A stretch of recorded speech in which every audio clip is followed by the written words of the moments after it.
First and foremost, we believe that this FTA is pretty historic between India and the UK because it, will strengthen our, economic ties between the two countries across a lot of sectors. But at the end of the day, and it'll obviously lead to, increased bilateral trade and investments.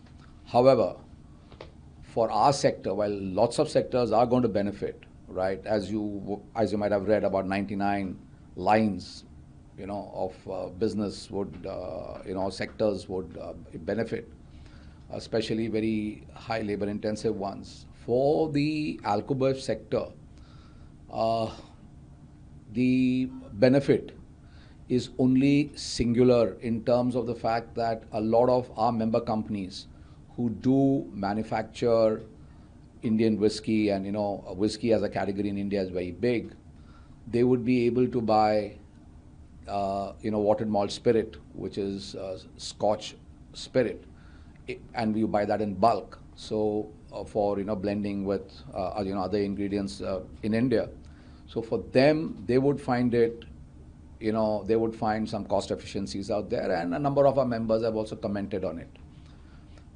But if you look at the finished goods and the finished products, there would be a challenge. While in the marketplace there could be a plethora of brands that would come in, the fear is that this would open the floodgates of cheaper Scotch. Currently, and not only Scotch whiskey, it can also be there for gins. And as you read the fine print, is it also for rum? Is it also for vodka? We don't know. Right now, whatever little has come about is for whiskey and gin, ex-UK. But is it for any other spirit category? We don't know. Also, you have to understand that even currently today in India, most of the companies which are transnational or multinationals are operating. They are operating at transfer prices which are significantly lower than the prices that they transfer their goods to from the UK and sell it, say, to other countries in the EU or to the US or to UK, even India duty free. India duty free also gets it at a higher price than what the market gets it, right? So, there's a transfer price mechanism that needs to be looked at. Secondly, there are a lot of freestanding importers who also import similar brands or other brands, right? And some of them have also now launched their own Scotch whiskies at prices that are even lower than bottled in India Scotches, which are, primarily sold by the multinationals. And so what do you have? There is this fear that, yes, and it's a very well-founded fear, that there could be cheap imports coming in, and these will harm the premium and luxury end of Indian whiskies and Indian gins and Indian rums and vodkas, which are gaining a substantial foothold and a year-on-year growth, right? So if you see Indian single malts, they are globally acclaimed now. They're winning awards all over. The luxury malts from India, right? A lot of our members make special, blended whiskeys too, or just plain malt, a blended malt whiskey. All of them would be under some sort of a stress in the event you get these cheap imports coming in lots of quantities. You have the Goa story of gins, right?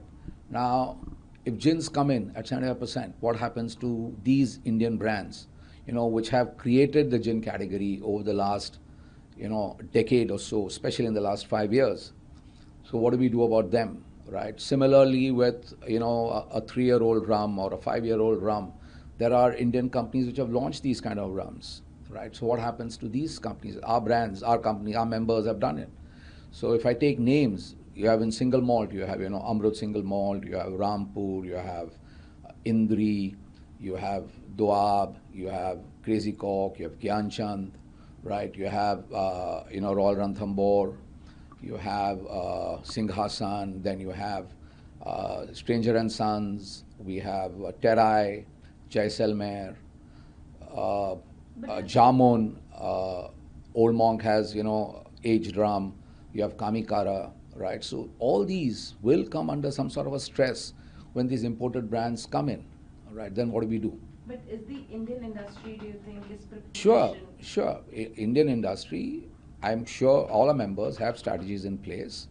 It's not that, it's going to be doomsday tomorrow. No, but there will be pressure, and eventually consumer is king. So the consumer will come to know what is good, what's not so good, and they will decide. But the fact of the matter is that there will be stress, and our member companies are obviously plotting their own strategies. It's not that the UK FTA is going to be, promulgated in the next 1 month. While the Indian cabinet has cleared it, it has to go to the British Parliament. That's their system. So that could take some time. From what I read, it could take anywhere from 6 months to a year. So that gives people more than adequate time. But the fact of the matter is that one of our requests or recommendations to the government, to our nodal ministry, which is the Ministry of Food Processing Industries, as well as the Ministry of Commerce, has been to have a minimum import price, which would, especially for bottled, in origin products. So not for bulk, but for bottled in origin products. So at least that would help, because then you wouldn't get the cheaper brands coming in, and you would get the right kind of brands into India. The other fear also I need to express is that this 75% from 150 to 75 and over a 10-year period to 40, which is more or less similar to what our original recommendation was. We had started with 100 for bottled in, but bulk was 75, so the government has taken 75 as a cutoff, no issues. And we had said 50 after 10 years, they've gone to 40, which is also fine. But the fact is that this will be used as a template with other countries, because the EU is on the anvil, US is happening, right? Tomorrow it could be Australia, it could be New Zealand, it could be any South American country, right? It could be other North American countries. It could be say even South Africa for that matter, or any other country which makes even wines. Now what would happen if wines come in at 75%, especially from the EU or the US, Australia, New Zealand, and they come in, and I know the kind of prices some of them sell. I mean, there are quotes which come into India at 50 cents from, France per bottle, right? 50 cents. These are, so you can just imagine 50 rupees or so roughly is the cost. If you take €1 equal to about, 100 odd rupees. So you're looking at about 50 rupees per bottle. Now, even if you add 75% on it, it comes to what? 100 and, it comes to about, 75, 50, right? So it's about 100 odd bucks. So where do you go with it, right? It's so cheap, right? And they also get subsidies in the EU. Over €1 billion over €1 billion of subsidies goes to farmers, grape growing farmers, right? Vineyards, etc. So you're looking at actually a very subsidized kind of system that's happening. Plus, you're getting these kind of duty reductions. So the wine industry will also come under pressure. But it's not that the wine industry is not reacting. They are putting their strategies in place. Our members, two of the biggest companies in the wine industry are our members. So each one is putting their strategy in place. But our request to the government is to have a minimum import price, or have some mechanism whereby there is the anti-dumping clauses can take effect, so that you do not get these kind of low-priced things coming in. One. The second thing also we are saying is to look at country of origin. So be very clear that the rules of origin are followed, so that you cannot get Scotch diverted from some other country, or wines coming from using all these loopholes, or a rum or a vodka or a gin coming in, right? So those things also need to be looked at. And even in the EU, a lot of EU countries make vodka, they make gin. So they will also come in if the same template is followed as with the UK. So what do we do then? So there have to be these kind of checks, right, which need, or what should I say, guardrails, which need to safeguard the Indian industry. It's very critical. Because you have to understand also that the Indian industry, right, the IMFL, whether it's whiskey, rum, gin, brandy, vodka, or the wines, right, along with country liquor as well as the beer, together the state exchequers get over 310 lakh crores plus per annum in terms of revenues, right? Now, that can come under stress, right? So we need to be careful about this also, that states should not, get, under an adverse impact in terms of state, revenues. Also, there are a number of states, since I'm talking about states, there are a number of states, case in point Maharashtra, Orissa, Kerala, Delhi, Haryana, MP, where there are favorable policies on bottled in origin imports. May it be spirits, it can be wines. Either the cost of label registration, brand registration is 1/10 the cost of what is normally levied on Indian-made products manufactured in India, or they have duties which are like 50% less, or 60% less, value-added tax which is about 50% less, or even lower. So, given this kind of discrimination on BIO versus IMFL, where there's a huge bias towards BIO in these states, it's not all states doing it. A number of these states which I mentioned do it. We are urging the state government saying, hey, you have the Prime Minister saying Atmanirbhar Bharat, right? Be vocal for local, right? And what is happening? You are trying to support imports. Support your own products first. Do you understand? So, like Indian single malts, you see a number of Indian single malts are not available in Delhi. Why?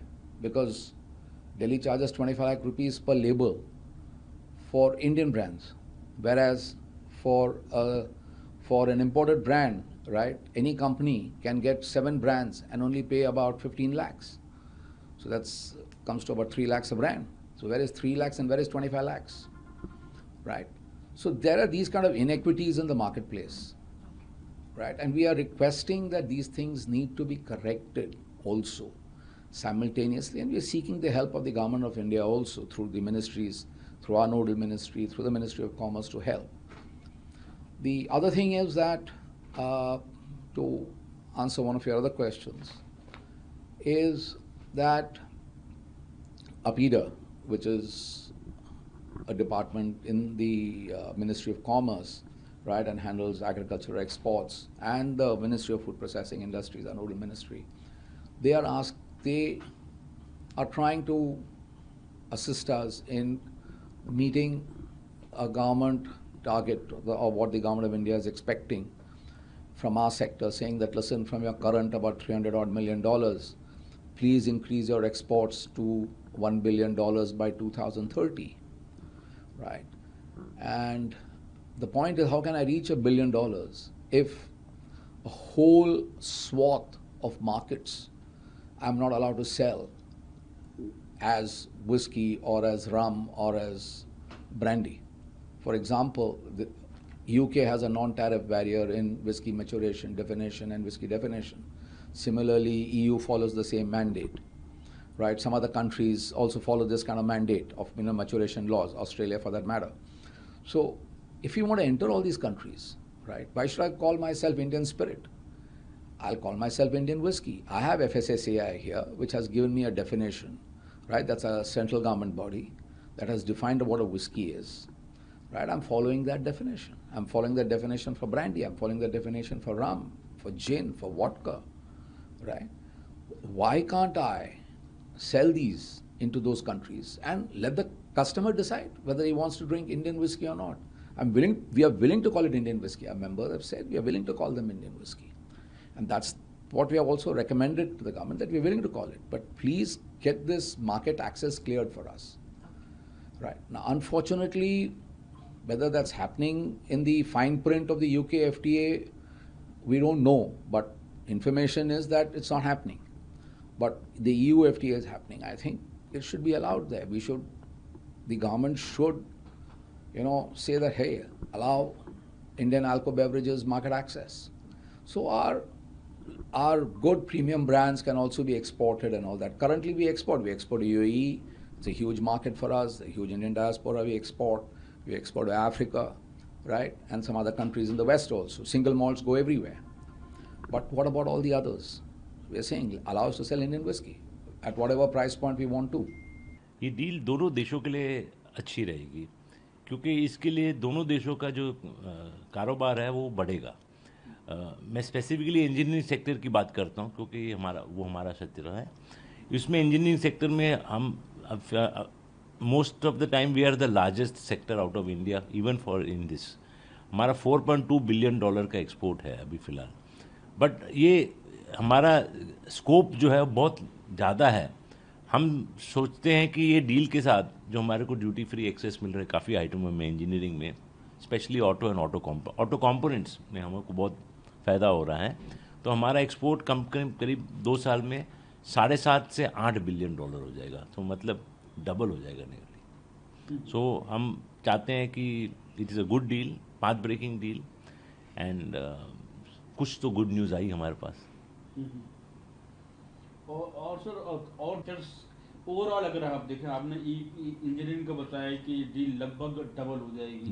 7.5 lakh crore का जो है export, $8 billion का export हो जाएगा। 7.5 to 8 billion dollars from 4.2। Overall country के लिए किस तरह से होगा? जॉब क्रिएशन के लिए, ट्रेड के लिए, टेक्सटाइल के लिए और तमाम चीज़ें और भी हैं इसमें इंजीनियरिंग के अलावा, उसके लिए किस तरह से? नहीं, अच्छा है एक्चुअली, डील तो अच्छा है। बेसिकली हमारे फार्मर्स के लिए भी अच्छा है, क्योंकि जो उनको जो रिस्ट्रिक्शंस थी फाइटोसैनिटरी, वो आई थिंक मोर और लेस कैप हो जाएगी, प्री डिक्लेयर हो जाएगी। एंड फार्मर्स के लिए भी वो अच्छा है, इनका एक्सपोर्ट होएगा। टेक्सटाइल के लिए तो बहुत ही अच्छा है, क्योंकि टेक्सटाइल के लिए UK is a big market. तो उनका एक्सपोर्ट भी, उनको ज़ीरो ड्यूटी हो जाएगी, तो उनका भी एक्सपोर्ट बढ़ेगा। ओवरऑल इंडिया का ट्रेड जो है यूके से काफ़ी बढ़ेगा, एंड स्कोप भी है बढ़ने का, क्योंकि इंडिया और यूके का डील मीन्स जो करंट ट्रेड है फ्रॉम हमारी रिलेशनशिप के साथ आई थिंक कम है, बढ़ेगा। एंड प्लस हर एक फाइनल एक चीज़ तो हमारे को ये तो है ही कि हम अब यूके के साथ मोढे से मोढा लगा के चल रहे हैं। 70-80 साल पहले कहाँ थे हम यूके के साथ, और अब हम कहाँ हैं।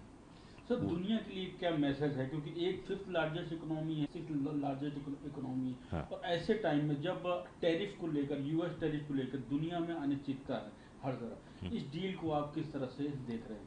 इस डील को हम ये देख रहे हैं कि हमने एक टेम्पलेट बना दिया कि हम ये कर सकते हैं और ये नहीं कर सकते हैं। हम ये भी कहते हैं कि अगर हमारे हित में है हम जरूर करेंगे, पर अगर हमारे हित में नहीं है तो हम कोई दबाव में आके डील नहीं करेंगे। हमने हमारा लक्ष्मण रेखा इस डील से बता दिए कि ये हम कर सकते हैं, ये हम नहीं कर सकते। सो इसके बेसिस पे ईयू की डील भी मोर और लेस उस क्षेत्र में जैसे जाएगी, और हमने एक सॉर्ट ऑफ मैसेज दे दिया है वर्ल्ड को, हम डील करना चाहते हैं, we want to do it, हम करने को तैयार हैं, but it has to be win win for both sides. एक तरफा डील नहीं होगी, और जो हमारे रेड लाइंस हैं वो हम नहीं क्रॉस करेंगे। इसके बाद जैसे कि आपने बोला दी है, हाँ। यूए के साथ बहुत तेज हमारी जो है बातचीत, नेगोशिएशन हुई ईयू के साथ, यूए के साथ पहले हुई, हाँ। उसके बाद फिर जो है अब यूके के साथ हुई, और तमाम ट्रेड नेगोशिएशन चली रहे कई कंट्रीज के साथ। पेरू है उसमें न्यूजीलैंड है, उसमें और कई कंट्रीज हैं। ईयू के साथ जो सबसे ज़्यादा इंतजार है, दूसरा सर यूएस के साथ। तो इन दोनों के लिए आप किस तरह से देख रहे हो? क्योंकि नेगोशिएशन दोनों के साथ बहुत तेज़ी से चल रही है। ईयू के साथ तो हमारी नेगोशिएशन काफ़ी टाइम से चल रही है, एंड हमारा होप है कि जैसे जब उनके ईयू के प्रेसिडेंट आए थे, तो मोस्ट प्रॉब्ली ये साल में हमारी डील तो होनी चाहिए। यूएसए के साथ कभी हाँ कभी ना चल रही है, तो उसके बारे में नहीं बोल सकता। मे बी अगर वो हमारे रेड लाइंस को नज़र रखें तो डील हो सकती है, पर अगर आप हमारी रेड लाइंस को नज़र नहीं रखें और कहें कि हम दबाव में डील करेंगे, तो मेरे ख्याल से नहीं होगी। The Prime Minister had just signed a deal called CETA. How do you see this deal for India? It's a win-win situation for India. We see that our exports will rise more than 100%. We're currently at $4.2 billion of engineering export. We hope that this will rise to $7.5 to $8 billion in 2 to 3 years. It is a good deal, beneficial for both sides, and I'm complimenting the government for taking, and especially the Prime Minister for taking this bold step in making this deal. Prime Minister as well as our Commerce Minister. And sir, what is how do you see this is going to send a message to across the world in the time when there is very uncertainty in the market, disruption due to the Trump tariff? This deal will send a message that India is willing to do a deal, and India will do a deal, but India will not do a deal under pressure. We have some red lines. You have to respect our red lines. As long as you respect it, I'm sure India will do a deal. And it also gives a message that we have given a template of what we can agree to and what we cannot agree to. So it also gives a message to the world that what is possible and what is not possible with India. ऐतिहासिक व्यापार समझौता है जिसके लिए हमारे जो negotiator थे पिछले 3 साल से वो लगातार काम कर रहे थे, और ये बहुत हर्ष का विषय है कि हमारे प्राइम मिनिस्टर आज वो यूके में हैं जो इस एग्रीमेंट को फाइनल शेप दे रहे हैं, और ये एग्रीमेंट हमारे एक्सपोर्ट्स के लिए बहुत ही इम्पोर्टेंट है।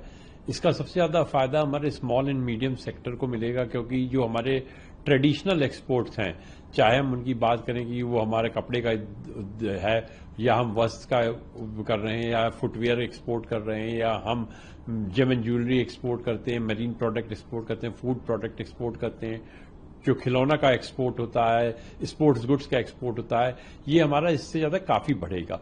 दूसरी चीज हमारे जो एक्सपोर्ट है, जैसे हम ऑटो कंपोनेंट एक्सपोर्ट है, मशीनरी एक्सपोर्ट है, ऑर्गेनिक केमिकल एक्सपोर्ट्स है, तो ये एक्सपोर्ट भी बढ़ेगा। हमने देखा है कि जो यूके के साथ हमारा जो ज्यादा एक्सपोर्ट है वो सर्विसेज का एक्सपोर्ट है, आईटी एनेबल्ड सर्विसेज का है, प्रोफेशनल सर्विसेज हैं, बिजनेस सर्विसेज हैं, एजुकेशनल सर्विसेज हैं, तो इन सर्विसेज का भी एक्सपोर्ट काफी तेजी में बढ़ेगा। हम दोनों कंट्री ने बोला है जो हमारा बायलैटरल ट्रेड जो करीब अभी $60 बिलियन के डॉलर का है, उसको हम बढ़ा के 2030 तक $120 बिलियन ले जाएंगे। तो बहुत बढ़िया है समझौता है, जिससे एक तरह से हमारे लेबर इंटेंसिव सेक्टर एक्सपोर्ट का बढ़ेगा, दूसरे हमारे जो सनराइज सेक्टर एक्सपोर्ट बढ़ेगा, और तीसरे हमारे जो सर्विसेज एक्सपोर्ट है उसका भी बहुत ज्यादा होगा। सर्विसेज के क्षेत्र में बहुत अच्छा किया गया है कि जो सोशल सिक्योरिटी एग्रीमेंट किया गया है, जो हमारे सर्विस प्रोफेशनल जाते थे यूके में पहले, वो 3 साल तक अगर वहां रहते हैं तो उनको सोशल सिक्योरिटी के लिए कंट्रीब्यूट नहीं करना पड़ेगा। बहुत से केस में करीब 30% उनकी सैलरी टुवर्ड सोशल सिक्योरिटी जाती थी, तो वो नहीं लगेगी। तो इससे सब सेक्टर को फायदा मिलेगा, और जो आईटी सेक्टर जिसके बहुत से लोग यूके में रहेंगे उनको ज्यादा फायदा मिलेगा इसका। सर, भारत ब्रिटेन व्यापार समझौते से पीओ की और क्या अपेक्षाएं, आप कैसी अपेक्षा रखते हो? देखिए, इस समझौते में एक और अच्छा किया गया है कि बोला गया है कि जो सेफगार्ड ड्यूटी है, कभी कभी होता है कि बहुत ज्यादा एक्सपोर्ट बढ़ जाता है तो दूसरा कंट्री सेफगार्ड ड्यूटी लगा सकता है, बट ब्रिटेन ने बोला है कि वो सेफगार्ड ड्यूटी नहीं लगाएगा। तो हमारे लिए एक बहुत अच्छा मौका रहेगा। हम अपने एक्सपोर्टर्स को ये कहना चाहेंगे कि ब्रिटेन की मार्केट को बहुत क्लोजली देखें, क्योंकि वहां पे वो ज्यादा से ज्यादा एक्सपोर्ट कर सकते हैं। उनको कभी ये डर नहीं लगेगा कि इसमें एक्सपोर्ट बढ़ने से यूके सेफगार्ड ड्यूटी लगाएगा। दूसरी चीज हम ये चाहते हैं कि यूके, देखिए, एक कॉमनवेल्थ, हम और यूके कॉमनवेल्थ कंट्री के पार्ट, हम इंग्लिश स्पीकिंग कंट्री रहे हैं, तो सर्विसेज की हमें इस कंट्री में और अपॉर्चुनिटी देखनी चाहिए। कुछ सर्विसेज सेक्टर में ज्वाइंट वेंचर की पॉसिबिलिटी करनी चाहिए, जैसे हम बात करें जब बिजनेस सर्विस, फाइनेंशियल सर्विसेज की बात करें या लीगल सर्विसेज की बात करें, तो इन फील्ड में हमें ज्वाइंट वेंचर की पार्टनरशिप भी देखनी चाहिए। तो मेरे अपने एक्सपोर्टर्स से सिर्फ यही कहना होगा कि यूके को वो एक बहुत लॉन्ग टर्म मार्केट के लिए देखें, और देखें कि इस मार्केट में वो किस तरह अपना एक्सपोर्ट बढ़ा सकते हैं, बिकॉज उनको किसी तरह की ड्यूटी का कोई थ्रेट नहीं है। अगर बहुत ज्यादा इंडिया का एक्सपोर्ट बढ़ता भी है तो किसी तरह का कोई थ्रेट नजर नहीं आता है। सर, इस समझौते के बाद ब्रिटेन के प्रधानमंत्री जी ने एक बहुत अच्छी बात कही है। उन्होंने कहा है कि हम दोनों जानते हैं कि यूरोपीय संघ छोड़ने के बाद से यह ब्रिटेन द्वारा किया गया सबसे बड़ा आर्थिक रूप से सर्वाधिक महत्वपूर्ण समझौता है। बिल्कुल, आप देखिए कि ये समझौता है क्योंकि इंडिया और यूके दोनों स्ट्रेटेजिक पार्टनर हैं। हमारी ये ट्रेड पार्टनरशिप हुई है, लेकिन हम एक स्ट्रेटेजिक पार्टनर भी हैं। तो आज की डेट में जिस तरह वर्ल्ड मूव कर रहा है, स्ट्रेटेजिक पार्टनरशिप बहुत हेल्प करती है आपके ट्रेड बढ़ाने के लिए। तो उस कंटेक्स्ट में देखेंगे तो यूके के प्राइम मिनिस्टर ने बहुत सही कहा है, क्योंकि ईयू के बाद से जब यूके बाहर आया है, यूके ने इतना बड़ा कोई एग्रीमेंट नहीं किया है। हमने भी बहुत एग्रीमेंट किए हैं, लेकिन जो अभी हमारे एग्रीमेंट है वो यूके की साइज की इकोनॉमी के नहीं है। चाहे हम बात करें ऑस्ट्रेलिया की बात करें, या हम बात करें यूएई की बात करें, या हम यूरोपियन फ्री ट्रेड एग्रीमेंट की बात करें, वो यूके के साइज के साथ के एग्रीमेंट नहीं है। दूसरी चीज आप देखिए कि दोनों देशों के बीच में जो कल्चरल समझौता रहा है अभी भी आज की डेट में, कि यूके का जो इंडिया से सबसे ज्यादा सर्विसेज ट्रेड होता है वो टूरिज्म का है। 70% यूपी का जो सर्विसेज एक्सपोर्ट है वो इंडिया को सर्विसेज टूरिज्म का है। तो हम इस एग्रीमेंट के थ्रू देखते हैं जो हमारा जो कल्चरल जो लिंकेज है वो और ज्यादा सीमेंटेड होगा, और ज्यादा वो स्ट्रांग होगा। This is a very historic occasion for us. This is a memorable agreement which has been signed between India and UK. This is probably one of the biggest FTA which has been signed by India recently. This is important because this helps India not only to push its traditional export, which may be textile, apparel, footwear, gems and jewellery, toys, sports goods, marine product, food process sector, but also some of the new sectors of export, including organic chemicals, automobile, machinery and other engineering goods. We are also seeing that India is exporting a lot services to the UK also. In fact, UK is one of the country where services export is much more than the goods exports of India. And in all the segment services, whether it's IT and IT-enabled services, professional services and business services, as well as educational services, we will see much more exports happening. UK will also be providing short-term visas to some of the professionals, which will help Indian chef, Indian teachers, and Indian musician also to go to the US to engage culturally the two countries also.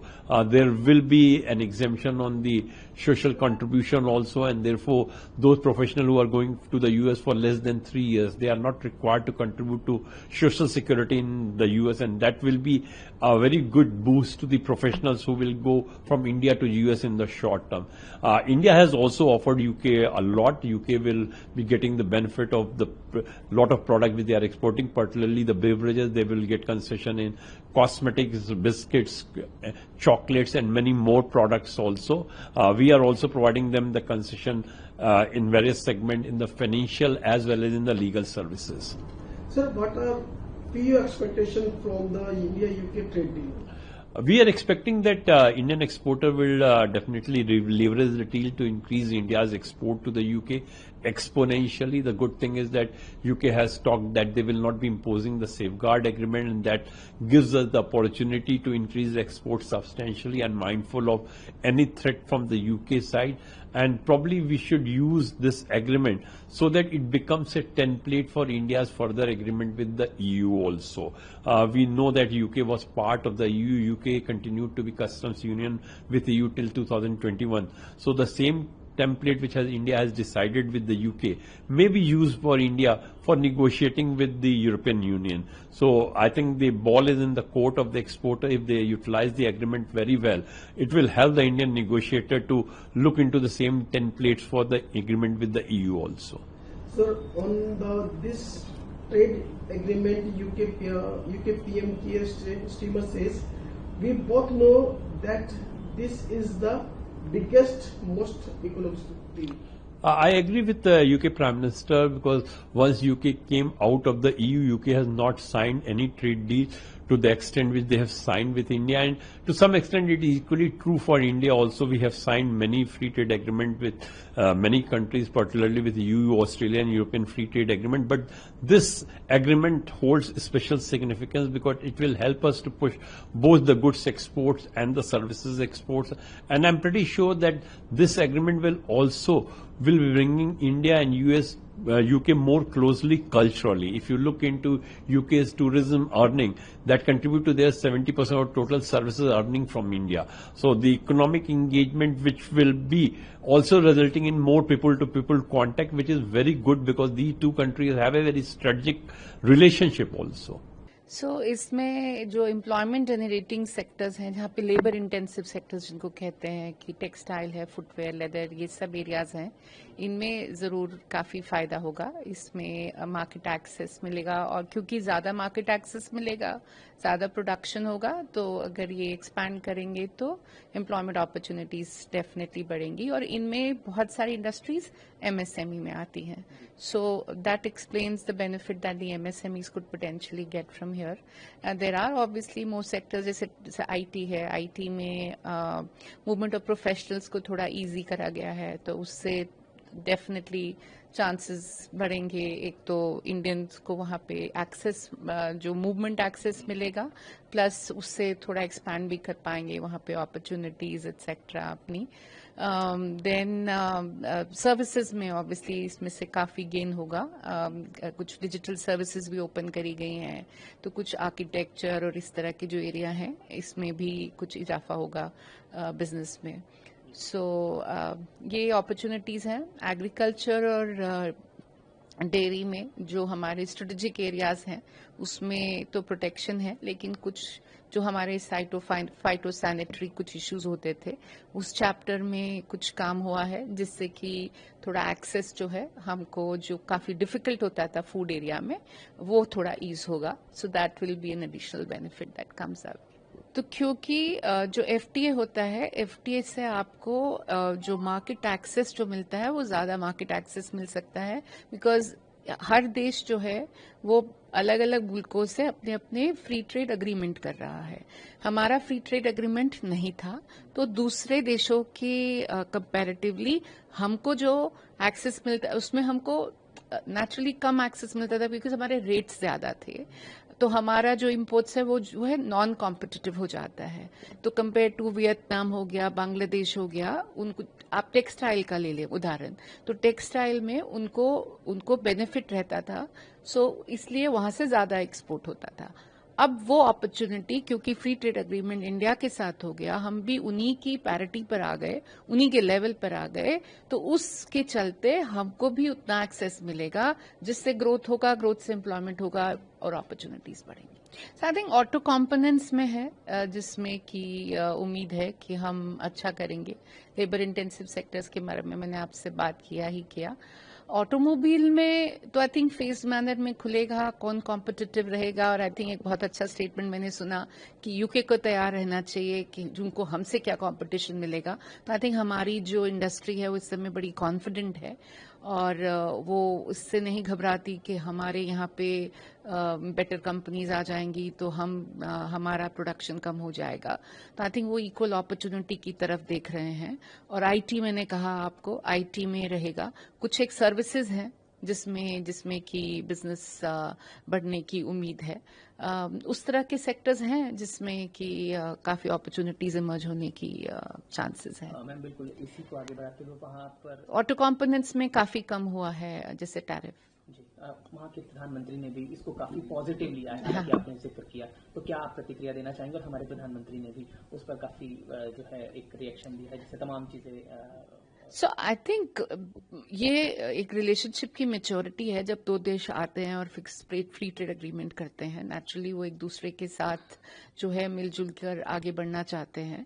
तो UK बहुत strategic partner है हमारे लिए, तो उस हिसाब से ये बहुत स्ट्रेटेजिक इनिशिएटिव भी रहा है, एंड बहुत ही पाथ ब्रेकिंग है जो ये फ्री ट्रेड अग्रीमेंट हुआ है। एक्सपोर्ट अपॉर्चुनिटीज, मार्केट एक्सेस मैंने पहले भी बताया आपको, इससे होगा। तो आई थिंक दोनों देशों को इससे, geopolitically also it's important for these two countries to come together and work.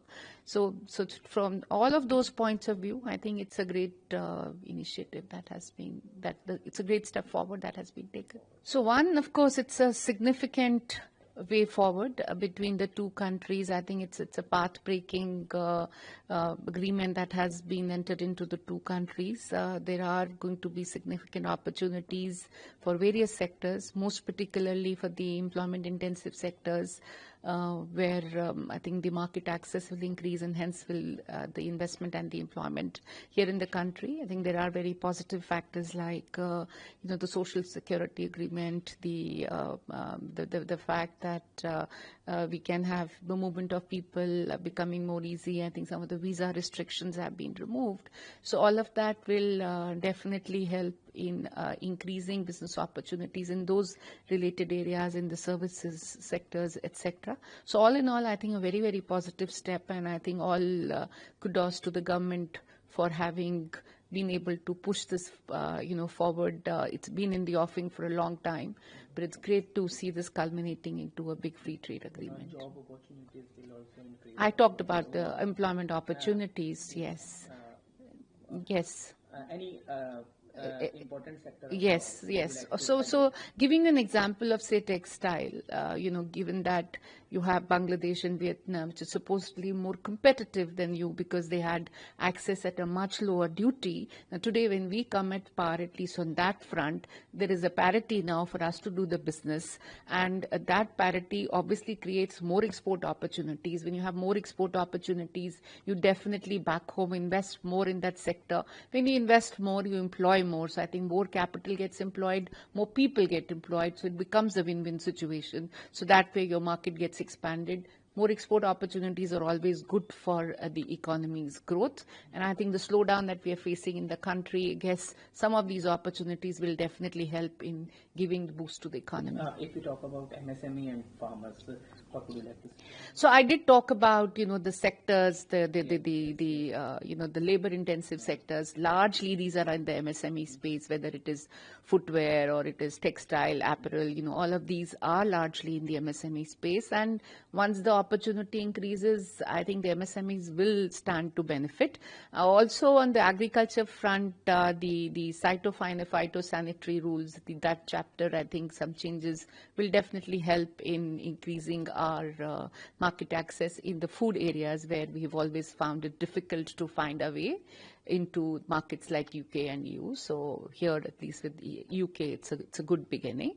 Of course, I think we have also protected the very sensitive agriculture and dairy products, which was very important. So I think while we've been able to kind of protect that, but we've also been able to get market access to many more areas. So I think it's a win-win for us.